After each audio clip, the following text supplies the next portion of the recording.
Pour commencer, intéressons-nous aux dragons de Komodo. Ces lézards géants peuvent atteindre une taille impressionnante de 3 mètres de long et peser plus de 136 kg.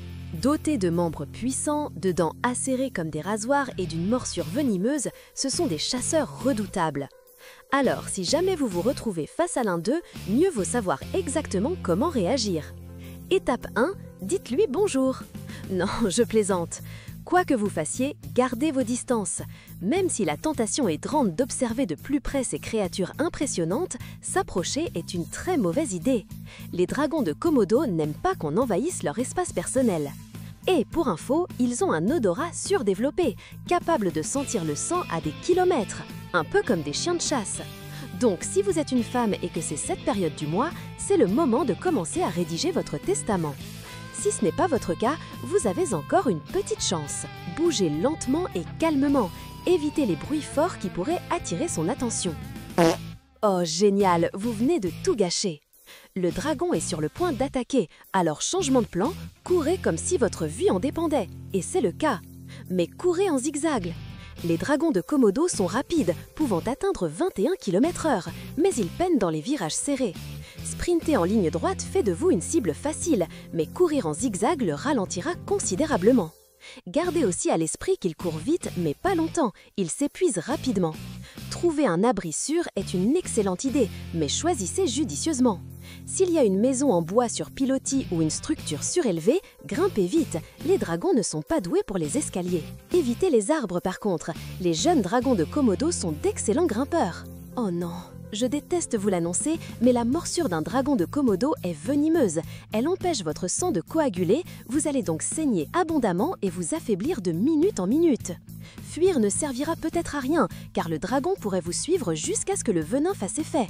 Votre seule option, contre-attaquer. Prenez n'importe quoi, un bâton, une pierre, votre trophée YouTube, et visez les points sensibles, yeux, narines, intérieur de la bouche. Un coup bien placé pourrait le faire lâcher prise.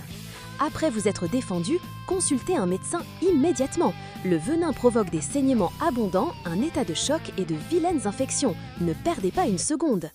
Mettez-vous à l'abri et appelez les secours. Oh, les autres dragons ont senti le sang. Visiblement, d'autres combats vous attendent. Normalement, les dragons de Komodo ne considèrent pas les humains comme un repas. La plupart des attaques surviennent lorsqu'ils se sentent menacés, provoqués ou s'ils flairent du sang. Sur notre liste, le suivant est le lion. Première chose à faire, comprenez à qui vous avez affaire. Les lions sont de véritables forces de la nature, pesant entre 120 et 180 kg et capables d'atteindre des pointes à 80 km/h. Le distancer à la course, n'y pensez même pas. Ils vivent en groupe, ce qui signifie que si vous en voyez un, ses amis ne sont probablement pas loin. La chasse est surtout l'affaire des femelles, dont il y en a souvent plusieurs à surveiller. Paniquer est une très mauvaise idée, vous passerez pour une proie et déclencherez son instinct de chasseur. Au lieu de ça, arrêtez-vous, respirez profondément et analysez la situation. Observez attentivement le langage corporel du lion. S'il est détendu, il ne fait probablement que vous observer. Mais s'il commence à arpenter ou à vous fixer intensément, il ne vous reste plus qu'une option. Assurez-vous de ne pas paraître une proie facile en vous faisant paraître plus grand. Vous regrettez peut-être d'avoir séché la muscu, mais il y a une astuce simple. Pour paraître plus imposant, tenez-vous droit, levez les bras et utilisez votre veste pour doubler votre volume en instant. Criez, tapez des mains, faites du bruit. Faites tout ce qui est en votre pouvoir pour lui montrer que vous êtes plus une source d'ennui qu'un repas facile. Ne tournez jamais le dos à un lion, faites-lui toujours face et si besoin, reculez lentement. Les lions sont connus pour leur charge d'intimidation. Ils sprintent vers vous pour tester votre courage. C'est un test de sang-froid. Fuir ne ferait que l'inviter à une véritable attaque. Si le lion attaque, défendez-vous agressivement. Visez le visage, les yeux et le museau, ce sont ses points faibles. Prenez ce que vous trouvez, bâton, sac à dos, sèche-cheveux, tout pour montrer au lion que vous ne vous laisserez pas faire. Une défense acharnée pourrait suffire à le faire reculer. Passons maintenant à notre prochain prédateur, le requin. Règle numéro 1 pour survivre à une attaque de requin, évitez d'en subir une. Les requins adorent traîner près des entrées de port, en eau profonde et là où le fond marin chatte brusquement. Ils sont aussi plus actifs la nuit, à l'aube et au crépuscule, quand la visibilité est faible.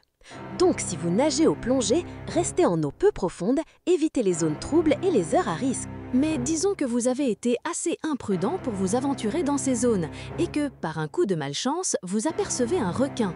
Quoi que vous fassiez, ne paniquez pas. S'agiter comme un poisson hors de l'eau, c'est comme envoyer une invitation au requin pour qu'il vienne jeter un œil. Restez calme, essayez d'être immobile et faites des mouvements lents et fluides. Si le requin ne fait que tourner autour sans attaquer, vous aurez peut-être la chance qu'il s'en aille. Oh non, on dirait que vous venez de lui envoyer une invitation pour le dîner. Les requins sont de véritables détecteurs d'odeurs. Les fluides comme l'urine ou le sang peuvent les attirer à des kilomètres. Si un requin s'approche mais ne mord pas encore, maintenez un contact visuel. Les requins aiment attaquer par surprise, par derrière. Le fixer pourrait ébranler sa confiance. Reculez lentement vers le rivage ou votre bateau sans lui tourner le dos.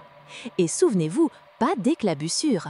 Si possible, trouvez une structure solide comme un récif ou un rocher contre lequel vous adossez. Cela l'empêchera de vous encercler sournoisement.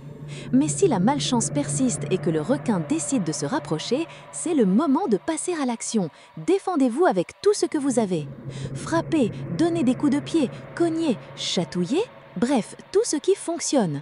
Concentrez vos attaques sur les yeux, les branchies et le nez. Le museau du requin est truffé de capteurs sensoriels. Un bon coup à cet endroit peut le faire fuir. Et ne baissez pas votre garde juste parce que le requin s'éloigne. Ces créatures aiment tester leur proie. Ils pourraient s'éloigner, faire un cercle et revenir pour une autre tentative. Les requins font souvent plusieurs passages avant de décider si l'effort en vaut la peine. Donc, même s'il semble se désintéresser, ne supposez pas être tiré d'affaire. Restez vigilant, gardez un œil sur le requin et reculez vers la sécurité jusqu'à être complètement hors de l'eau. Parlons maintenant du tigre. Si vous voyez un tigre avant qu'il ne vous voie, votre priorité absolue est de passer en mode furtif. Le moindre bruit ou mouvement brusque, c'est comme sonner la cloche du dîner.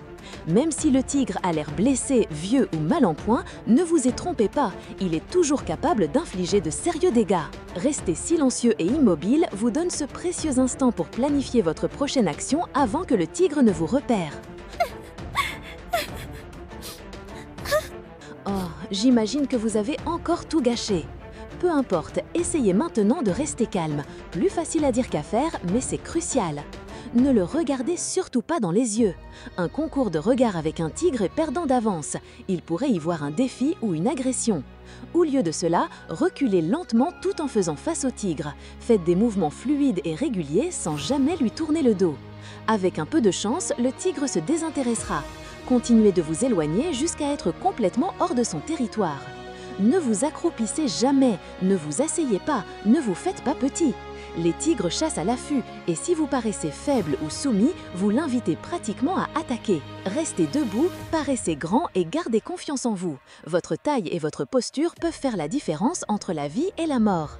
Je sais que vous avez peur, mais essayez de ne pas faire pipi dans votre pantalon, littéralement. Les tigres ont un odorat incroyable et l'urine pourrait l'attirer. C'est un peu comme lui dire « viens te battre si t'es un homme » et ce n'est pas une conversation que vous voulez avoir avec un tigre. Même si le tigre charge, rappelez-vous que ça pourrait être une charge d'avertissement pour vous effrayer. Ne courez pas. Les tigres peuvent atteindre 64 km/h. Vous ne gagnerez pas cette course. Restez ferme, tenez bon et utilisez ce que vous avez.